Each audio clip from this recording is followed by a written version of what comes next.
Ladies and gentlemen, my name is Father Martin, as perhaps most of you know, and if you have seen that film and did not guess that I am an alcoholic, you still need a little attention. I am indeed, like most of you, an alcoholic, and I am home here.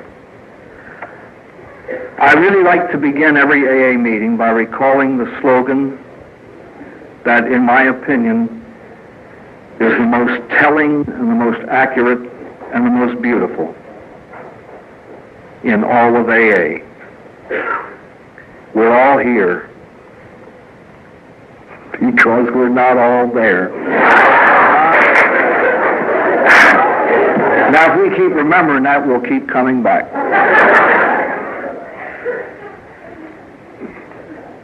AA lays down guidelines for us as to how to conduct ourselves at an AA meeting.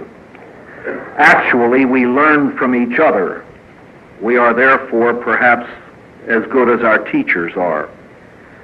And knowing that we are human and fallible, Bill and Dr. Bob and a few others wrote the big book simply to spell it out just in case. We are instructed as to exactly how to tell our stories when we are asked to do so at an AA meeting. In the 5th chapter of the big book, there is the one sentence, "Our stories disclose in a general way what we used to be like, what happened, and what we are like now." And using that as a guideline, I have adopted a principle of my own. I say nothing without a purpose. I will therefore tell you just enough about my drinking to let you and me know that I belong here.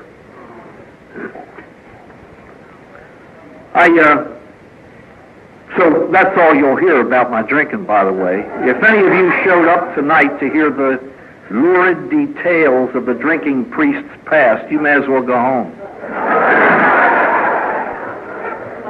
I just wasn't that good at being that bad. Neither were you. Now, seriously, I feel quite strongly about this. Every time I go to a speaker's meeting, I clock the amount of time that the speaker dedicates to his sick years and the amount of time he dedicates to his well years, and I have a pretty good idea of his general present condition. Ladies and gentlemen, I am not against the drunk-a-log. That's what we used to be. All I beg of you is, don't just tell me how sick you got without telling me how well you're getting, because that's why I come to these rooms, to learn how to get sober and stay that way. I really believe that I should be able to tell you as much about AA as about my drinking. I also believe that if a man or woman cannot talk to me for at least 1/2 hour about AA and what it means to him, well, no comment. I remember one time when I was a patient in the rehab center where I got well, we went to a meeting in Friendly, Ferndale, Michigan. So I went on down to Old Friendly this evening, and the speaker that night happened to be a 42-year-old novelist. At the end of 1 hour and 10 minutes, when we had to leave, he was up to age 35. He may still be talking. I have yet to hear one syllable about recovery. I'm sure he spoke of it as the year wore on. I was ordained in 1948, and I was sent to Mountain View, California, where I spent the first 7 years of my priesthood. I taught English and history and religion and Greek. Anybody that teaches Greek ought to drink. I have nothing against Greek, it's just that I wasn't a native and I had to learn it first.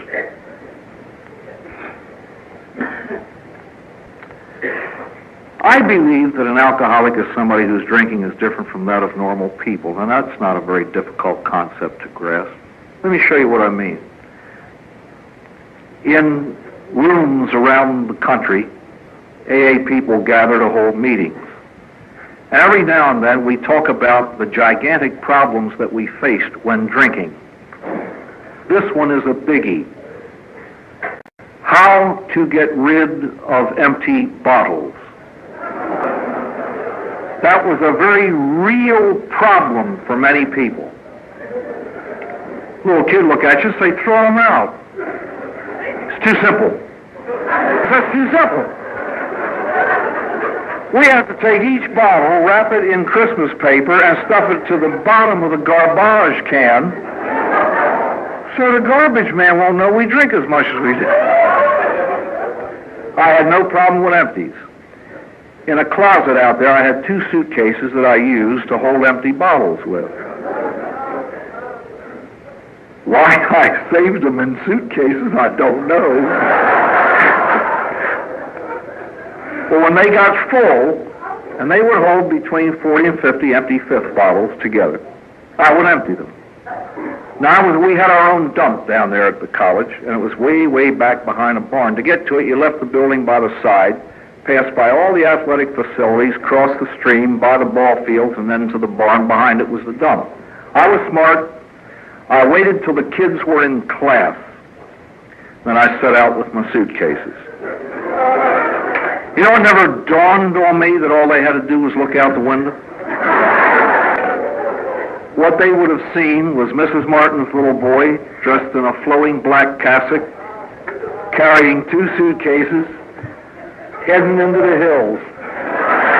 It never dawned on me that they'd have thought that a little weird. But then when I got to the dump and took to burying these dead soldiers one at a time, I was consoled by the fact that every one of them had a priest with him when he died.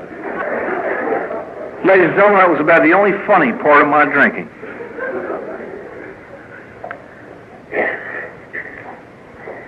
It began from there to get sad and then sadder.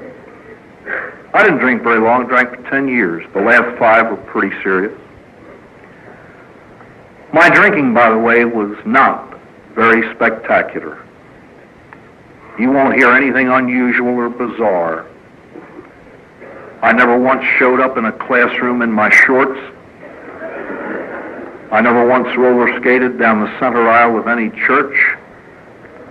But alcohol nearly destroyed me. I was hospitalized once for 3 weeks because of drinking. I knew drinking had something to do with it. All I knew was I had nerves. I was about to fall apart, and they hospitalized me. The night I got out, I started to drink with absolutely no more thought that this shouldn't be done than nothing. 2 weeks later, they had put me on an airplane to fly me back to Baltimore. Ladies and gentlemen, this was in April. This meant that 3 priests had to fill in on my courses, give final exams, and figure up the marks. No one mentioned alcoholism to me. They spoke of my drinking, but no one mentioned it. The phenomenon of alcoholism. And yet when I got home that summer, my sister told me that when she called out there to find out what was wrong, they said, diagnosis, acute alcoholism.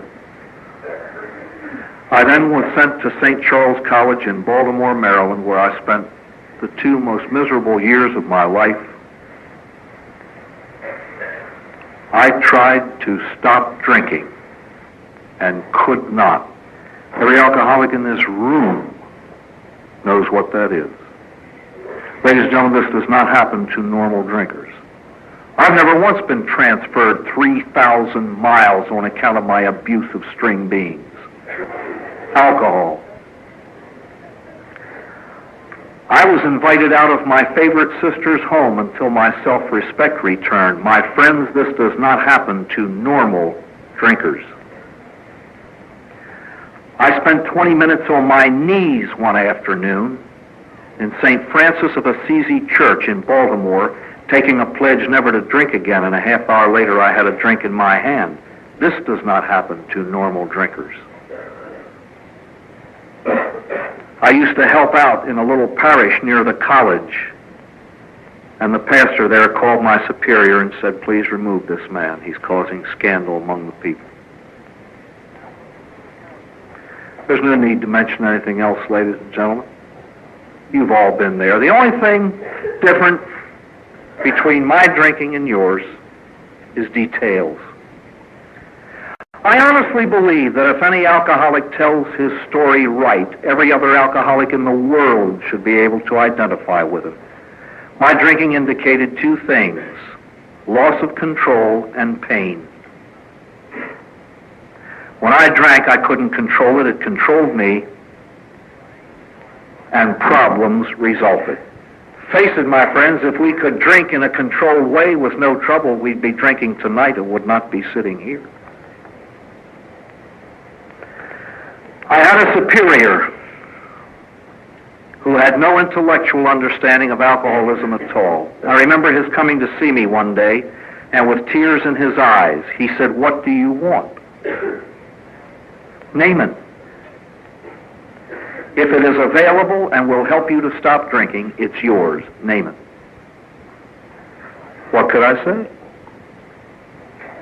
He didn't know and I didn't know, but he had the love of the human heart. He had the milk of human kindness. He cared about me. If ever a man deserved the epithet father, he did. He came to see me one afternoon and said, and boy, what a beautiful confrontation. There were no questions. He simply told me, "We are sending you away this summer to a place just for alcoholic priests. It's called Guest House in Lake Orion, Michigan." Father McDonald was a very sick man. He could have told me this on the phone, but he drove from his house out to the college just to reassure me. He said, "Now, son, this is not punitive at all. We want you to get well." And so on June 15th, 1958, I left for Guest House. I was 34 years old. And that day, for the first time in my 34 years, I missed Sunday Mass. I had drunk my last drink the night before. I was in my sister's house. I was simply too shaky to do anything. They allowed me to preserve an inch of dignity. Father McDonald told me to tell them that I was simply being sent to Detroit on an assignment for the summer. They knew where I was going, but they let me believe that they believed what I told them. When I entered Guest House, I was a shell. You know, it's one thing to read about despair. It's another thing to feel it and live it. Our disease, my friends, teaches us one thing: how to be scared to death. How to be scared to death. And even in AA, we still say, "Well, I'm not going to help him until he asks for help." The alcoholic would rather die first. And that's what alcoholics usually do. They die first. How many of you popped next door, rang the doorbell, and said, "Hi there, can you help me with my drinking?" It's ridiculous. Well, anyways, I arrived at Guest House, and my life changed that day, and I'll tell you why. Hey, by the way, ladies and gentlemen, everything I say tonight comes from me, all right? They are my convictions. If they help you, wonderful. Use them. If you don't like them, just brush them aside. But for God's sake, don't argue with me about them. They're mine.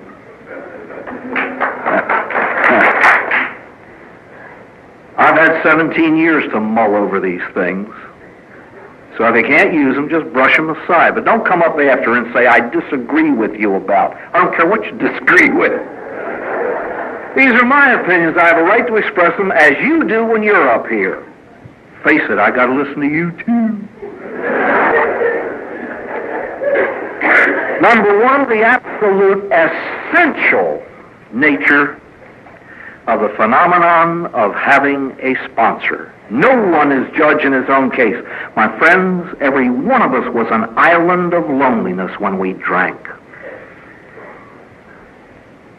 You know what happens to a lot of us? We get sober 4 months, we got the whole world by the short hairs, and suddenly we are everyone else's sponsor. Somebody says, "Who's yours?" You go, So who's your sponsor? And then you get these magnificent answers. "God is my sponsor." Well, la-di-da, ain't he everybody's? Or this beauty. The group is my sponsor. Let me tell you something. I mean, if that's what you want as a sponsor, fine. I simply believe this because I've learned it the hard way. 2 heads are better than 1. 32 ain't.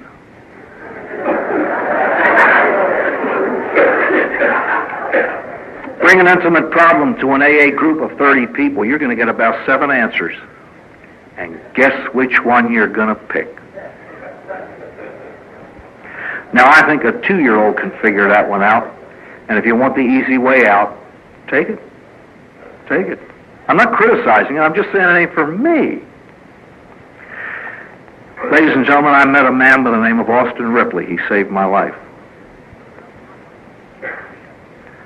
I didn't know that man more than 10 minutes, and I wanted to be just like him.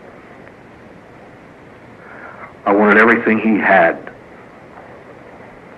And for those 2 reasons, I would have died to please him.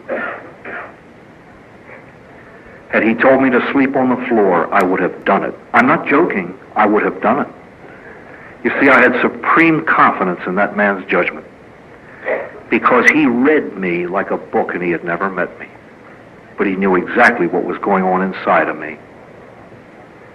My friends, it wasn't the 12 steps of AA printed on a sheet of paper that saved my life. I could have read them in my room and died drunk.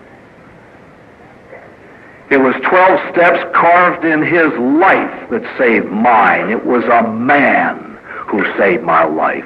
The name of the organization, Alcoholics Anonymous. The influence of one human being on another. That's what does the job. How many meetings have you been at when we discussed the power of example? That's it. Now, please, this is what he told me. Gave me the finest piece of advice I ever had in my life. I'd like to pass it on. I walked in, he said, Father, I know all about your degrees, your education, your brains. He said, your brains didn't help, did they? I said, no. He said, leave them outside the door. You want what we've got, you do what we did. Then we'll talk about it. And in the old days, they used to tell people, for God's sake, in the beginning, shut up, learn to listen, and then listen to learn, and then talk. Hey, ladies and gentlemen, the beauty of simplicity, try this one on for size. When the good God fashioned the human animal, listen closely. He gave him 2 ears and 1 mouth. Wonder if he wasn't trying to tell us something. 2 ears, 1 mouth. That's what he told me to do.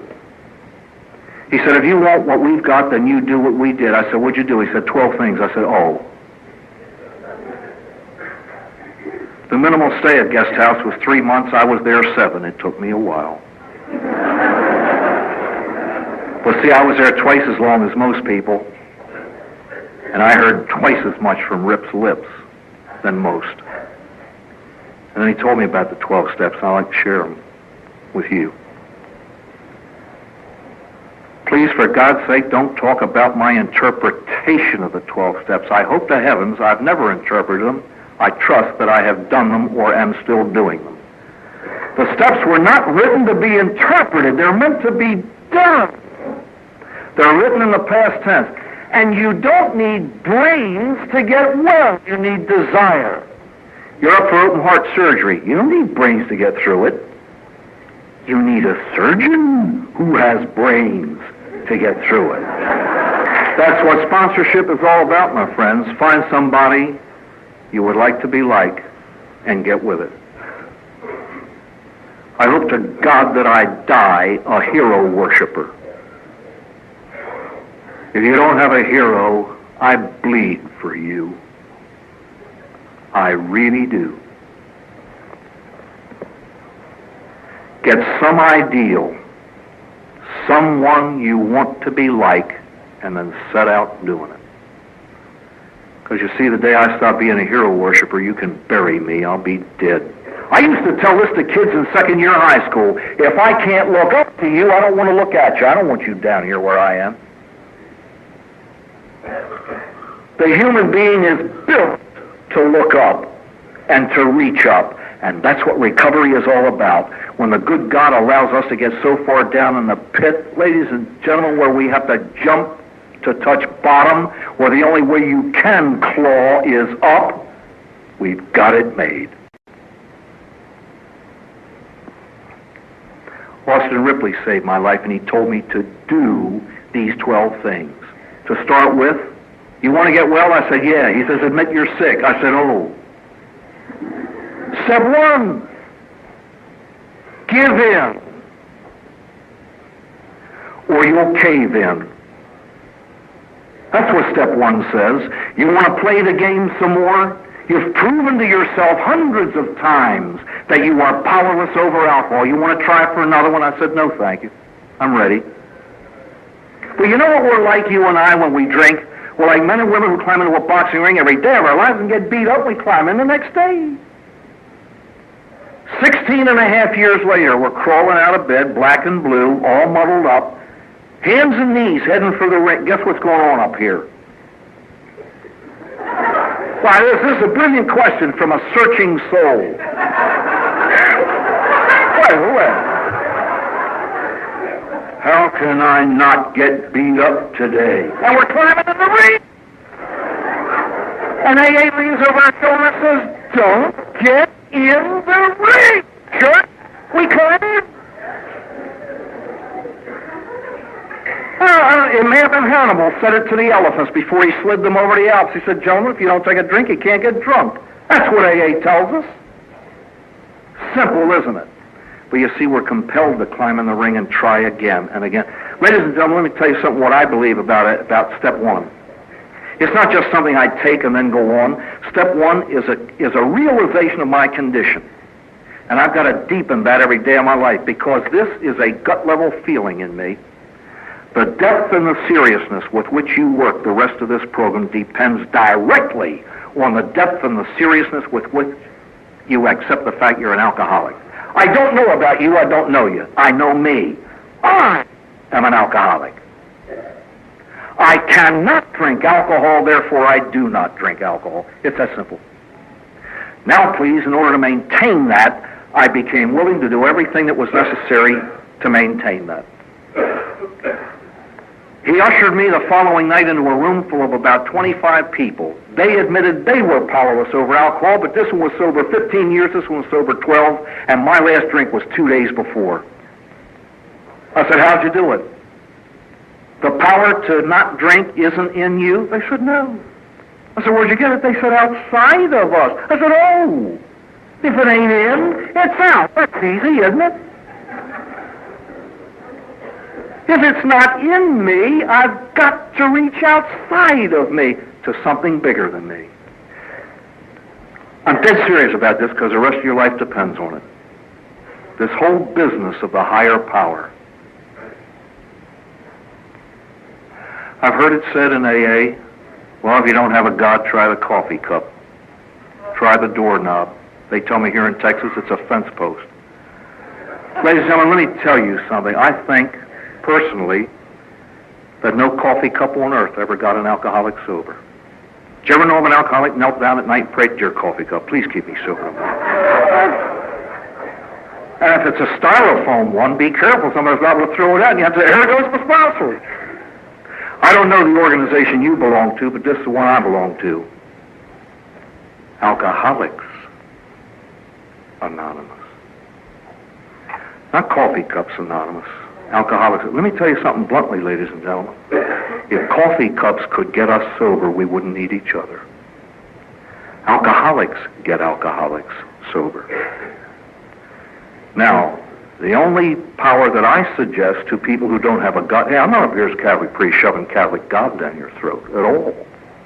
I'm just saying that if you have no concept of a God, why not try the power of the group? You know AA slogan, we can do what I can't. The power of the group is something bigger than you.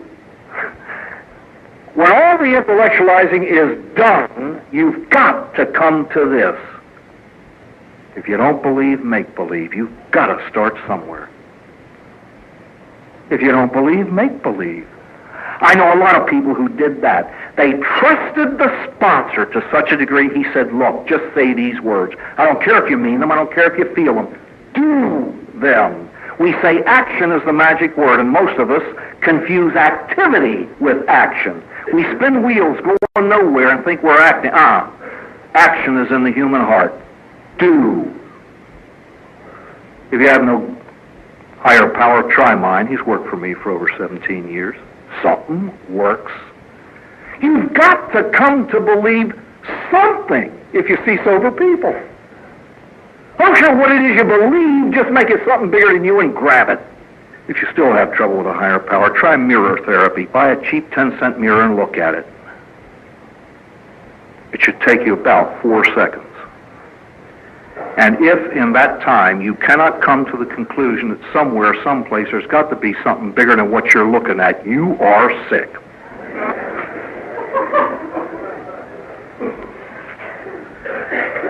Step 3. How does one go about turning his life and will over to the care of some God that he understands? And again, my friends, I can only pass on to you what I've picked up over the years. I have a very definite impression of a God-man relationship. I'd just like to share it with you if it helps fine. We have marvelous slogans in AA. One of them is, let go and let God.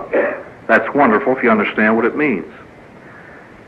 But what I have seen is some guy drunk 31 years, he comes in, his life is gone, his family's gone, his job is gone, everything else. Somebody says, let go and let God. And he sits there for the next 58 minutes thinking, let God what? Nobody's explained it to him, you know.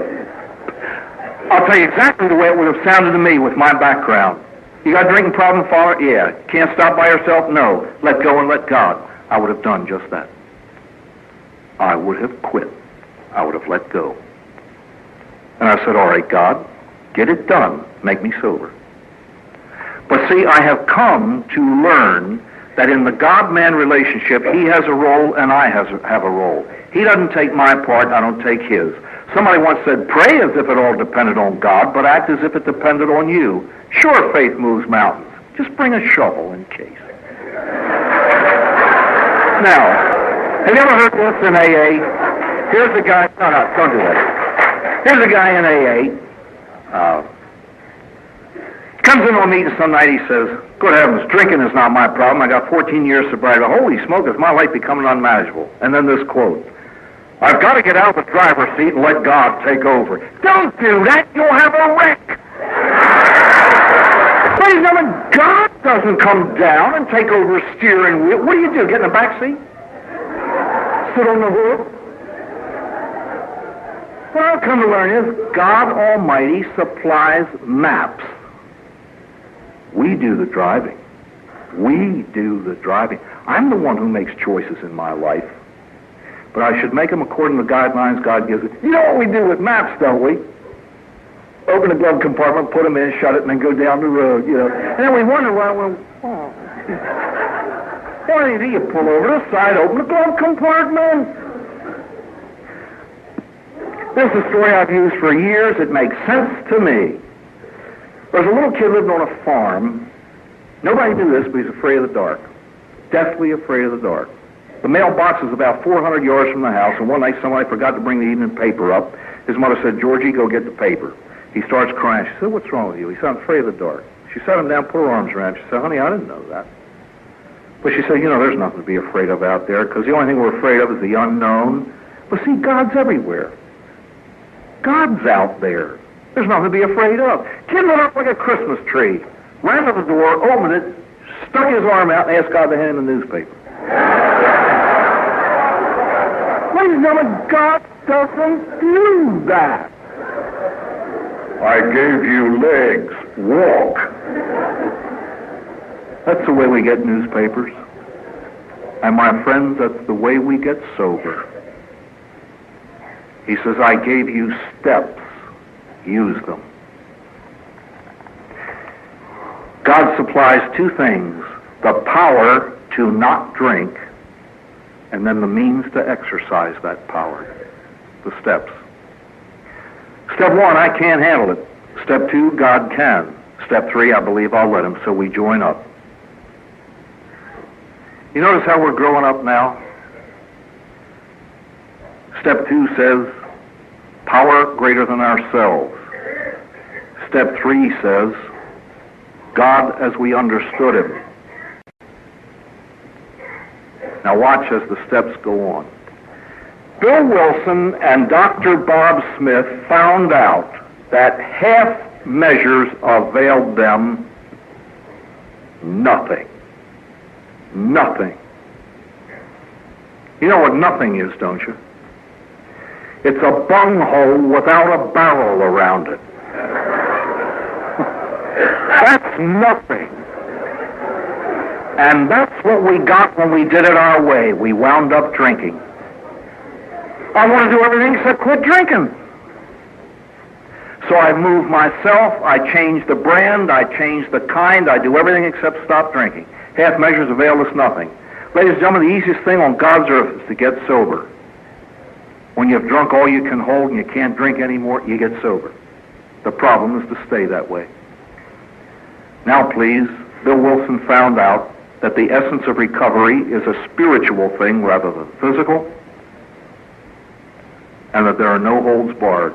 We are asked to change ourselves completely. In fact, he says to judge quality sobriety, look for a profound change in personality. That's nothing but a synonym for a spiritual awakening. Now, my friends, you get nothing for nothing and damn little for 2 cents. You want the best, you pay the price, and it's very dear. I know some people who stay sober on 2 steps, 4 steps, 9 steps. It can be done. But you will stay sober on 12. It depends on what you think you're worth. We don't do these steps because they're nice. We do them because they're necessary. I would love to share this incident with you because I think that the only thing that's going to push us to do it all is a sense of our own worth, of our own value. A friend of mine in St. Louis by the name of Joe Golden met me one night, took me to an AA meeting that they had asked me to speak at. We finished speaking, I went back to Joe's home, slept over, and the next morning drove me to the airport to fly home. On the way to the airport, he shared this story with me. Ladies and gentlemen, it takes a lot to impress a priest. I have $100 cash in my desk drawer at home for anybody who can tell me one I haven't heard before. You can believe this or not, I've gone to sleep hearing confessions.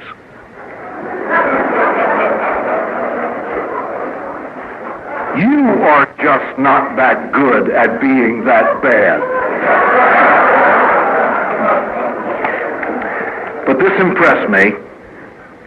He was in Chicago one time. He went to the central office to find out where meetings were, and he said a beautiful black girl told him she'd take him to a meeting. He met her that night, and she was very agitated. He said, "What's the trouble?" She said, "I promised to take you to a meeting, and I also got a call from a brand new girl that I'm working with, and she insists on seeing me right now." Joe said, "No problem, we will go see her." They met in a very cheap bar on the south side of the city, and this is what they met. 23-year-old black girl, sober 3 months. And this was her problem. From about age 11, she had lived as a whore and a prostitute on the streets in order to survive, and she drank to do it. This kid lived most of her life all drugged. She's now sober and can't stand it. She had been made to feel, however, that she was so dirty and so evil, and she believed it 3 times over, that she had become so afraid of God. She just said, "There is no God, so don't talk to me about this God stuff." Her sponsor said, "It's the only thing I know of to talk about." And old Joe sat there while the 2 of them went around the mulberry bush for over an hour. And nothing but antagonism between the 2 of them was arising. Joe still sitting there listening till they kind of ran out of gas. And when there was a tiny period of silence, wanting a definite reaction, he injected this. He said, "What do you want out of it for? It's the only life you know." He said, she bolted out of that chair. She said, "Because I'm worth too much. She knew that. She was worth more than a pigsty.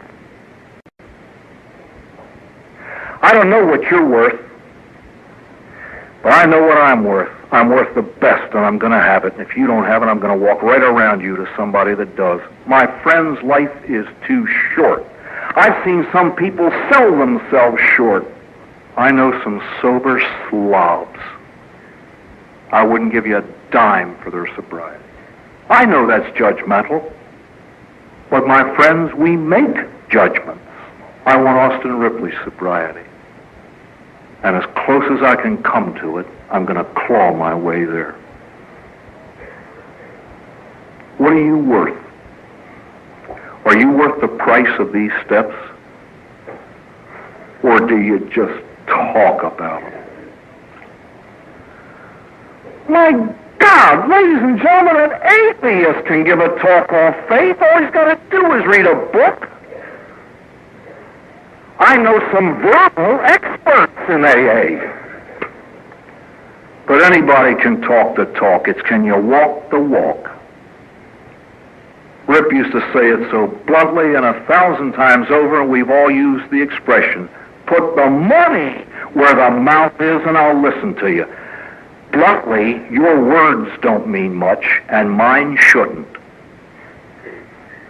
I'd rather see a sermon than hear one. Ladies and gentlemen, AA is not what we snow each other with at these meetings. It's the way we live it in between them. And you out there haven't the vaguest notion of what I live. You just have to take my word for it, as I have to take your word for it. But if this program makes us honest, then you can believe me and I can believe you. You know what we're asked to do? Take an inventory of self. Self. You know, every one of us is three. I am who I think I am who you think I am, and then there's me. Many of us go through life not knowing ourselves. Do you ever notice that each of us is most oblivious to our own worst fault? The inventory is meant to make us see the real self. Now, Rip used to tell us at Guest House, don't you ever get up at an AA meeting and talk about anything you haven't done yourself or are willing to do. Steps 4 and 5 were the single most difficult things I have ever done in my life. They cost me blood. I went to Rip with my 5th step, and I was convinced that his estimation of me would plummet until I found out that if I hadn't done it, it would have plummeted. You know what step 4 shows us? What we've got, what we haven't got, and what ought to go. We've got a whole lot of rebuilding to do. We'd better get at it. And so he made us, by strong suggestion, do those steps before we left Guest House. What we've got, forevermore, my friends, I think we had best drop the phony humility that parades itself in the words of self-deprecation. I'm not very good at this, and I'm not very good at that, and all that. You know, most of us don't know how to accept a compliment. We really don't. I can tell you this, though. I remember one time somebody said to a little nun who worked for 52 years in a kitchen, cooking and serving food. The man said, well, sister, I'm one of those bad priests. I'm on the road. She was registered a little bit of shock at what this man had said. And she looked at him and said, but Father, God never created a nothing. And he didn't know what to say. I've heard men get up at an AA meeting and say, when I drank, I was a drunken son of a bitch, and now after 15 years of sobriety, I have nothing to show for it. I'm still the same old me, but at least I'm a sober son of a bitch, and everybody laughs. Isn't that hilarious?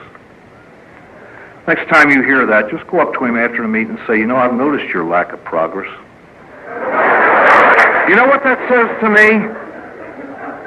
Says that after 15 years of trying, and there's no improvement except you don't drink whiskey anymore, either something's wrong with the program or something's wrong with you, and I know there ain't nothing wrong with the program, and I don't want to hear that.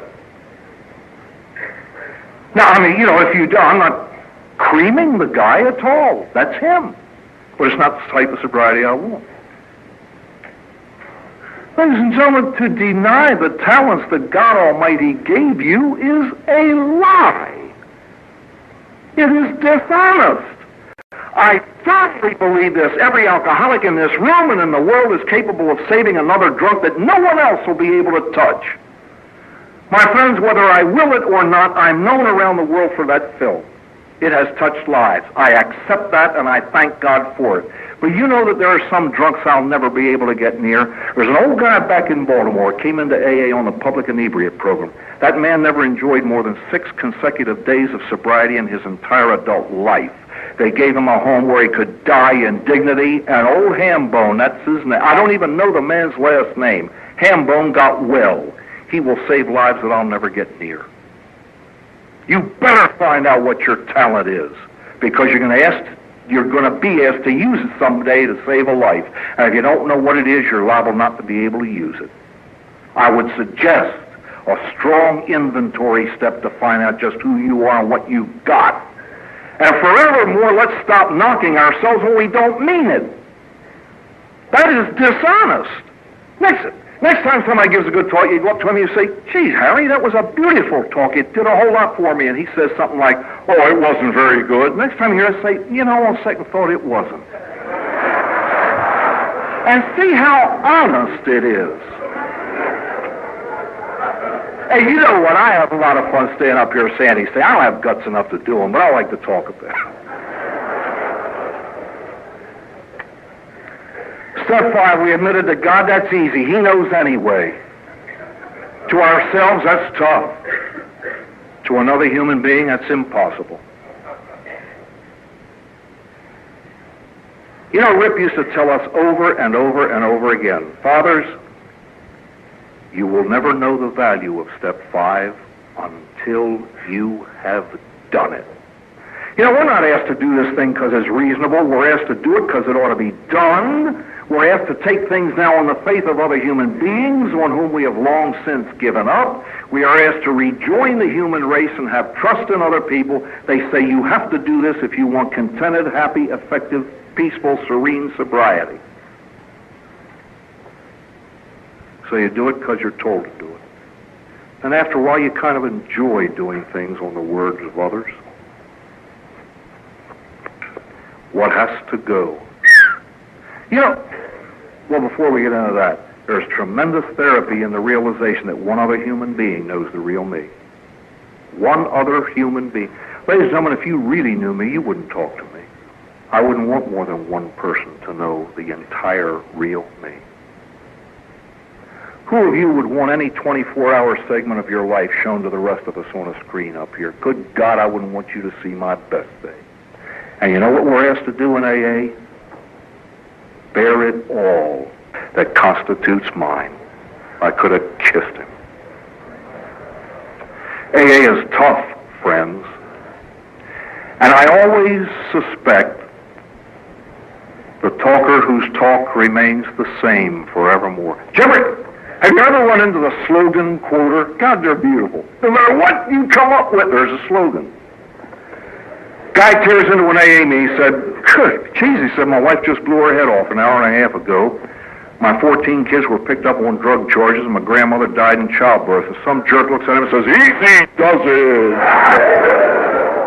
And how we justify anything with, "Well, at least I'm sober today." Well, la-di-da.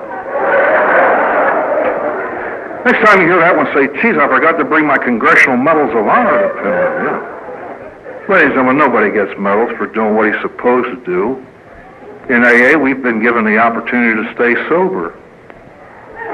We ought to be. We ought to be. You don't go around waving them, "I'm sober today."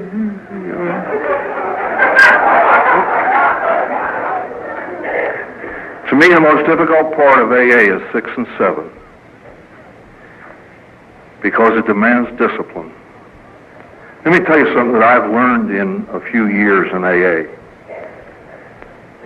Self-discipline becomes more difficult as you grow older in AA. And I become almost fearfully aware of that daily. I lived with books for 21 years. I taught. I have lost the discipline of reading. I have a shelf full of all the National Geographic specials. I have a shelf full of Agatha Christie. I would die to read them. I get home and I do nothing. I can't read a Time magazine for more than 20 minutes at a crack on an airplane. But you know what I've learned about this very, very, very, very slowly, very slowly.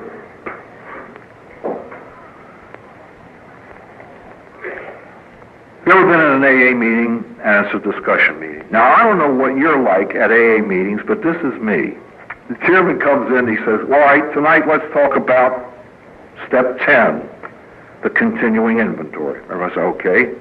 And he gives an opening paragraph to allow us to collect our thoughts. And he begins with the first phrase, Harry, what thoughts do you have on step 10? Harry says, my name's Harry, and I'm an alcoholic. I had my first drink when I was 2 1/2, and I puked all over my mother's shoulder, and she smashed me in the head with a skillet, and I haven't been the same. 15 minutes later, he hadn't mentioned one word about step 10. And then he turns to Mary, and he says, Mary, how about you? And she says, my name's Mary, and I had a horrible day today, and this, that, you know. And 8 minutes later, I haven't heard a word about step 10. Now, I don't know what you're like at AA meetings, but this is me. I'm sitting over on the other end of the table, just, drumming the fingers, saying, wait till it gets to me. I'm going to straighten this whole thing out. I do that all the time. All the time. I'm going to straighten this meeting out. I mean, first of all, what they have to understand is the meaning of the word inventory. I'm going bing, bing, bing, bing. And then they have, and I'm getting more and more excited as it comes along. Geez, I can't wait for my opportunity. See? When it comes, my name's Father Martin, I'm an alcoholic, and I pass. It's like cutting your tongue off. Now, ladies and gentlemen, it takes unbelievable discipline to do that. And I do it about once every 400 meetings. That's tough.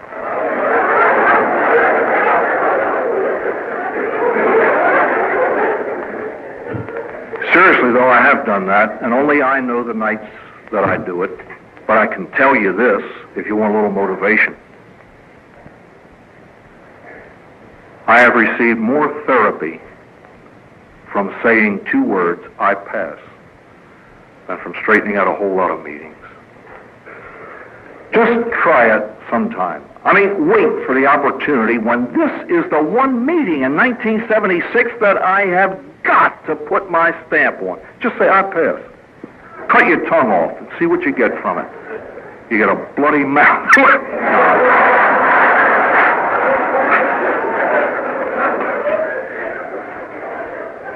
You know what we alcoholics were like when we were drinking? There's a marvelous little story that really does illustrate it. An Alitalia airplane took off from New York headed for Rome, and it was in the air about an hour when the voice came over the intercom. Sir Lawrence, this is your pilot.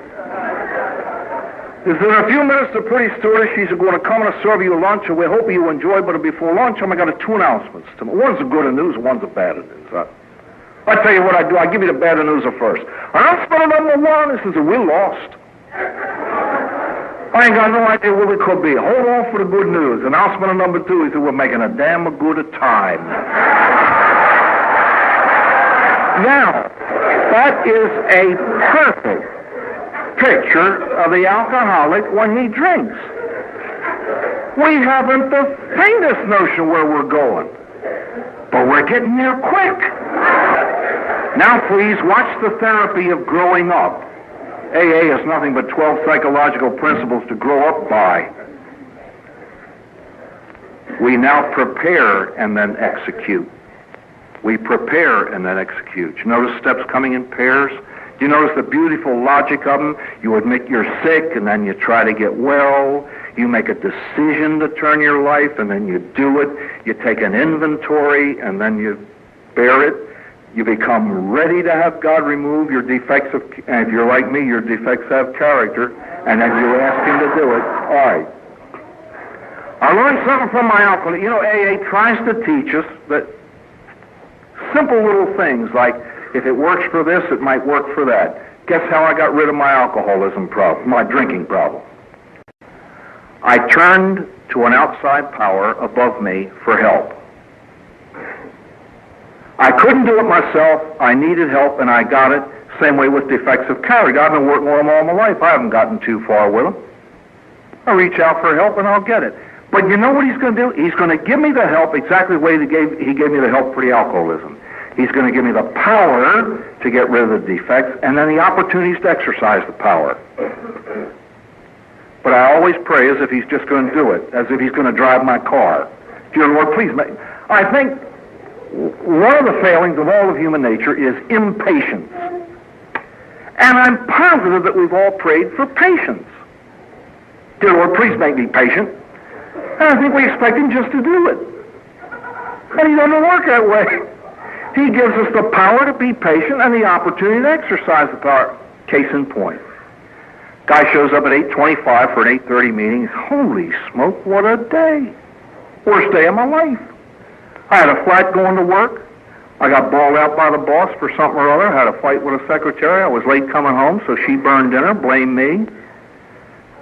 I got an Excedrin headache and heartburn from a lousy meal. I burned myself showering and cut myself shaving. It was the worst day of my life. And some old process sounds to me like God gave you 19 opportunities to grow and you blew them all. And that's exactly the way we're asked to grow. In other words, this is the way we operate as far as God is concerned. Age 21. All right, dear Lord, please make me a little bit more patient. 39. Dear Lord, a little more patience, please. 52. All right, Lord, a little more patience. 67. Dear God, please. 78. All right, Lord, when? And he's up there saying, I'm trying. He gets nowhere. And I continue to do that. I continue to ask God to do the job that I'm supposed to do. I pick up on maybe, I'm serious now, I pick up on maybe 2 out of 20 opportunities to grow. Let me give you, for instance, Rip is dead now. My sponsors are a man and a woman. When they talk, I listen. You see, I've learned over the years of associating with them that they love me so much that everything they offer me is just that I might grow to be better than I am. And I know that. Sometimes I'm a little slow, but I know that. And if you tell me something because you love me, I'll do 2 things. I'll thank you for it and I'll act on it. It took me about 15 years of sobriety to learn that. But boy, does it pay off. You see, in my opinion, that's God acting through others to help me grow. Some of my defects of character are waning. But you know the trouble with these 2 steps, why they are so unbearably difficult? Most of us are attached to our defects and don't want to get rid of them. I am, anyway. 8 and 9, we are asked to do what nobody else can now. We're asked to pick up our own tab. Made a list of people we had harmed, became willing to make amends to them all. Ladies and gentlemen, here is what I mean by, don't just tell me how sick you got, tell me how well you're getting. I've been to AA meetings where a guy would turn an entire audience into a mass of tears by building up to a crescendo. Well, he builds up this crescendo of degradation. You know, the old "can you top this" drinking tale. And he winds up by saying, and when I hit the depths, I actually stole pennies from my little 4-year-old girl's piggy bank. And the rest of us down there saying, my God, ain't he wonderful. I'm waiting for him to tell me he put it back. That's AA. That's AA. That's AA. Every time I talk about this, something comes up whereby I have to make a completely embarrassing amend. I remember one time I was sober 8 years, and I had to get down to that same priest that tossed me out of his parish. We're great friends now. I owed him $30 for a case of his wine that I drank over. He was embarrassed, and I was embarrassed. He said, I don't want that. I said, John, take it. May not be important for you to accept this, but it's important for me to give it. Step 10, we continue to take personal inventory so that there will no longer be any backlog of guilt. Ladies and gentlemen, unresolved remorse will destroy you. Without step 5, we cannot face sober what we could do drunk. How many of us in this room drank in order to do things we would never dream of sober? It's impossible to live without resolving it somehow. These men knew what they were talking about. Please believe this. If we could get sober on 10 steps, that's all there'd be.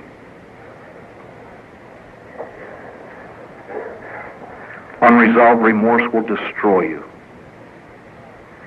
I honestly believe this. Have you ever been around a guy in AA, and everybody's happy and bouncing around? He's sitting there, I'm sober 22 years. Where's all this serenity I've been?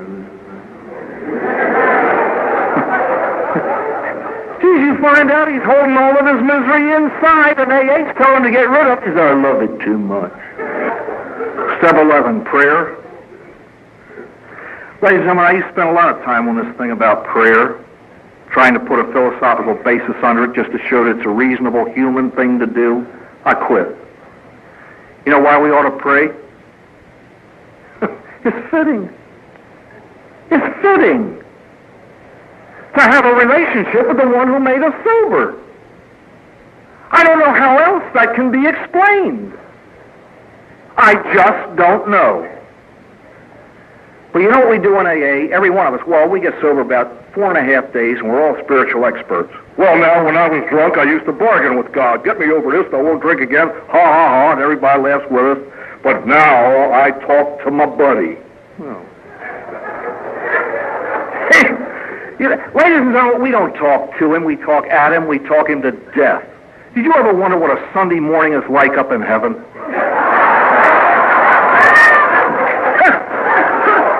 All I see is the dear Lord looking for a closet. Here they come again. You see?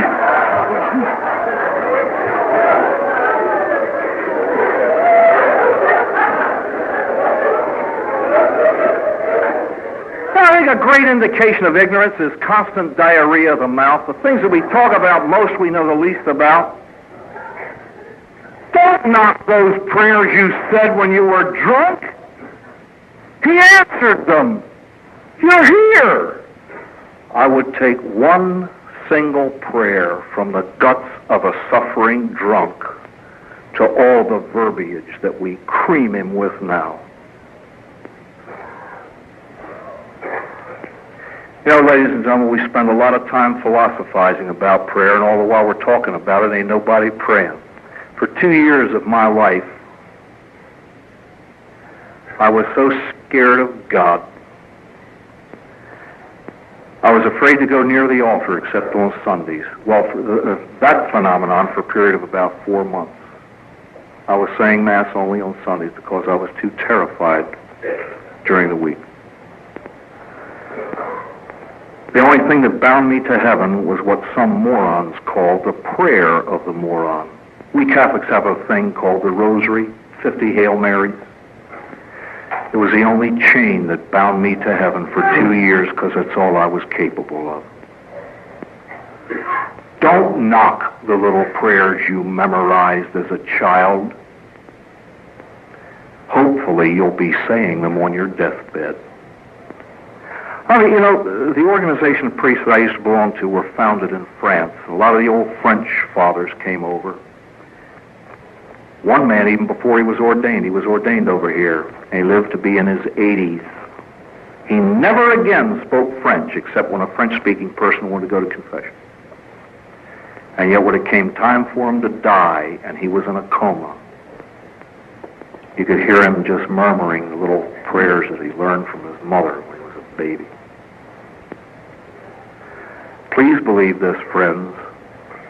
We have different kinds of prayer because they fulfill different needs Don't compare prayer. There will come a day in which you are incapable of meditation and conversation with your buddy. And sometimes there will come a time when the only thing you can reach out to him with is a formula, a memorized formula. And God, it'll taste like water to a man dying of thirst. Prayer I consider to be like clothing. We have different kinds for different needs. No one wears a bikini to a banquet nor a tuxedo to the beach. It's that simple. To get practical about it, prayer has nothing to do with the volume of it. It has to do with consistency. It's like meetings. You don't go to 100 during the first 100 days of 1976 and then say, I've taken care of this year. You go to 2 or 3 or 4 a week or whatever is necessary for you, and that's the way we pray. Why not just try a minute a day? Now we come to the crowning glory of our magnificent fellowship. It's why all of us are together in this room, step 12. Bill Wilson said, I wonder if I might not survive by trying to help another drunk. Dr. Silkworth said, I don't know, why don't you try? AA's 12th step is its crowning glory. We could speak forever, my friends, about gratitude because it is the golden hinge on which the sober life swings. Without it, no sobriety. I've heard people say if you do this, you get drunk. And by the way, a lot of sponsors threaten new drunk. Do this, you get drunk. Don't do that, you get drunk. Forget that garbage. Hold up the example of your life. Show them what to do instead of condemning what not to do. I know people who do it all and stay sober. I wouldn't give you a nickel for their sobriety, but it's so. I can only say this infallibly. If you are not grateful for your sobriety, it is impossible to keep it. I look at the beauty of gratitude by glancing first at the ugliness of ingratitude. Ingratitude is the halitosis of the human soul. It is the only thing that makes God Almighty turn his face away from us. It stinks. And gratitude, my friends, is not talking about it. God, don't tell me you're grateful. Show me. You don't have to feel grateful, you have to be grateful. Tell me when you get up here the things you do so that I might do them too. You know, ladies and gentlemen, they say act, do the things. And yet everything I do, I love. I don't know whether I get too much credit for the things I do. I love it. There's only one thing in my sober life that costs me a great deal. Talking in prisons. They're the most depressing place on earth. And every time somebody calls me and says, how about talking at the prison on December the 4th, I get out the schedule book and say, I'm all booked up. Call me next June. And they do. And then I gotta go, you know. But I get there.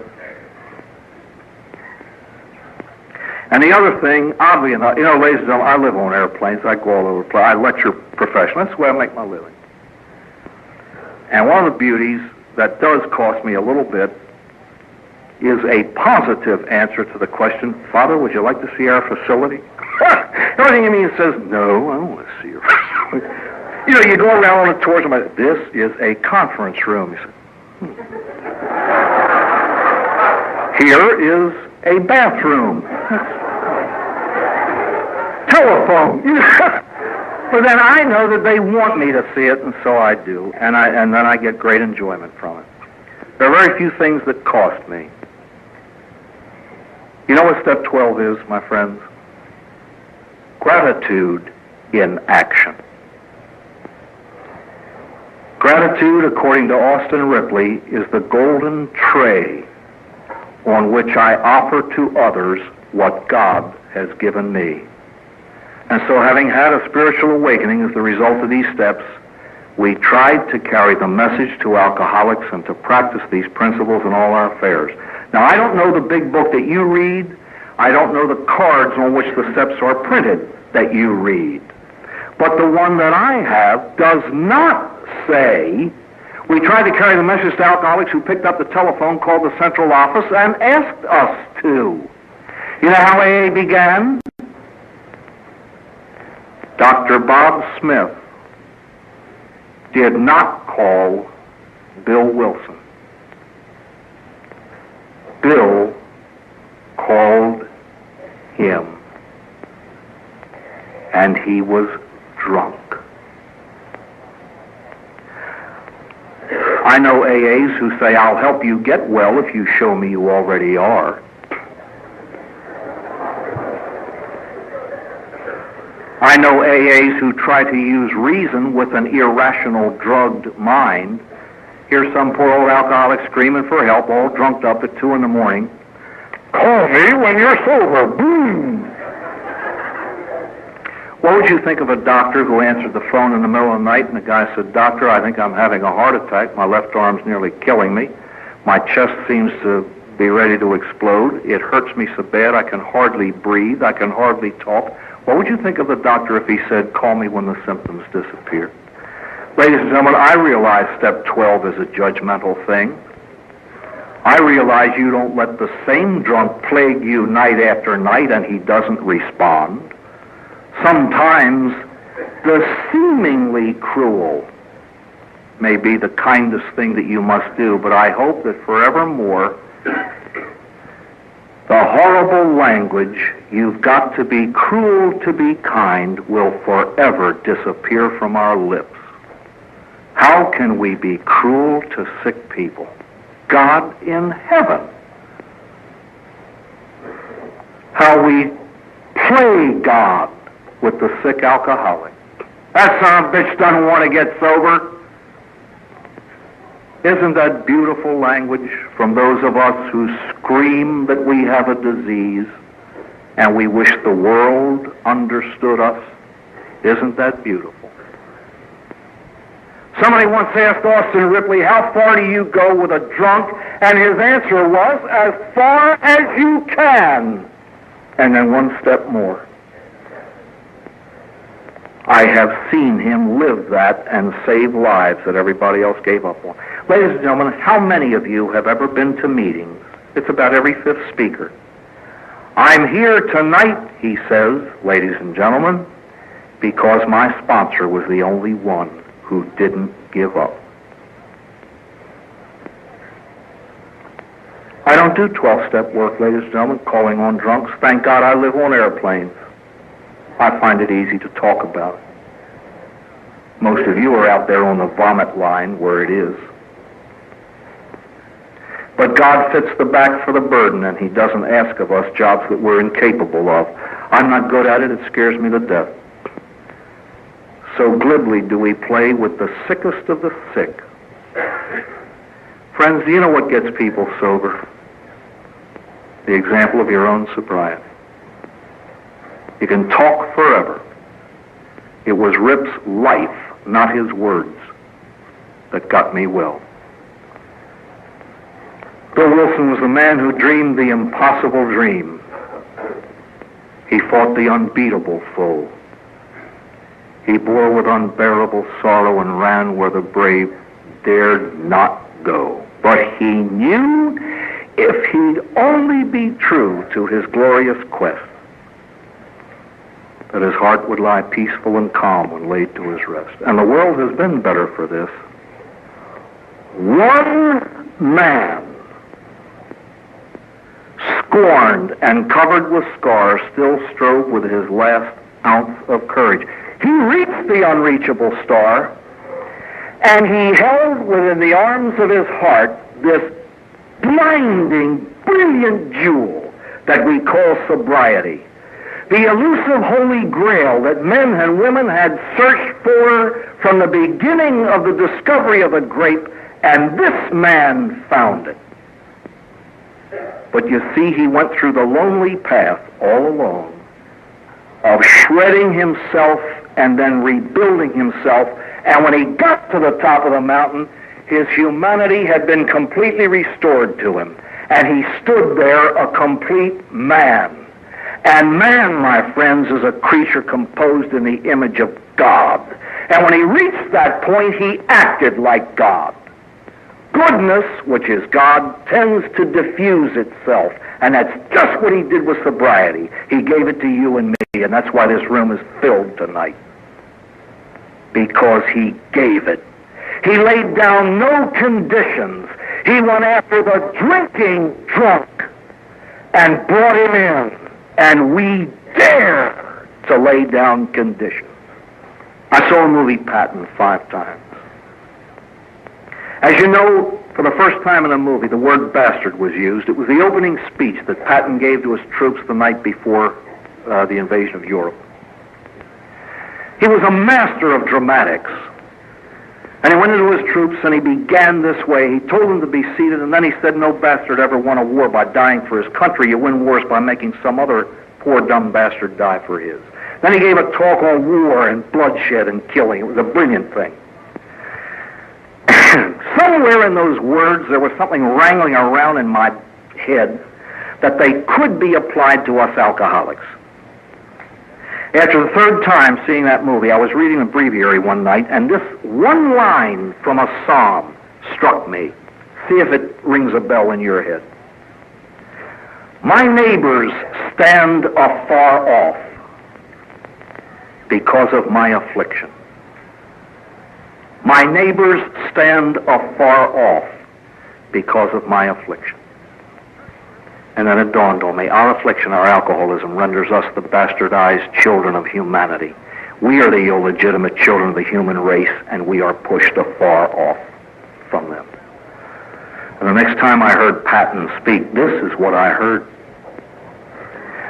No alcoholic bastard ever won the war against this disease by dying. We will win the war by helping some other poor alcoholic live. To know that you have had a hand in saving another life is unbelievable. It's unbelievable. To watch a human being transformed in front of your face and to know that you've had a part in it is a fantastic experience. Ladies and gentlemen, do you know what my life is like now in the past 4 years since the Navy filmed a talk that I had been giving for years and years and years?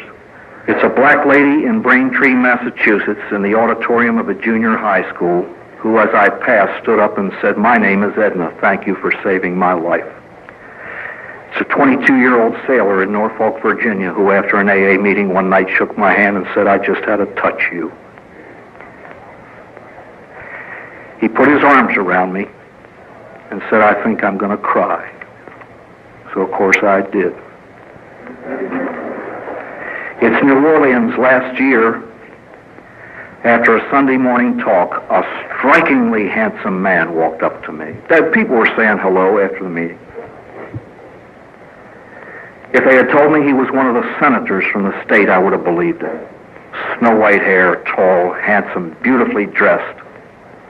And he said, alcohol put me behind bars for 11 years of my life. I never dreamed that I would ever in my life look a man straight in the eye and tell him that I love him.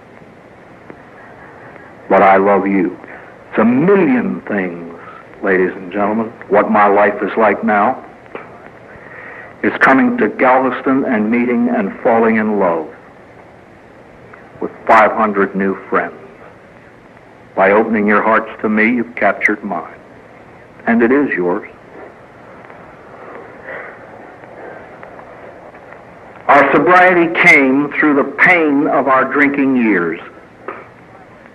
And I think that you and I know something of pain that the non-alcoholic doesn't, unless he's lucky to have learned it in another way.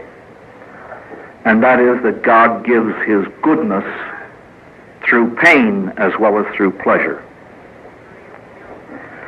And so I do not wish you joy without a sorrow, nor endless day without the healing dark, nor brilliant sun without the restful shadow, nor tides that never turn against your bark. I wish you faith and strength and love and wisdom. Goods, gold enough to help some needy one. I wish you songs, but also blessed silence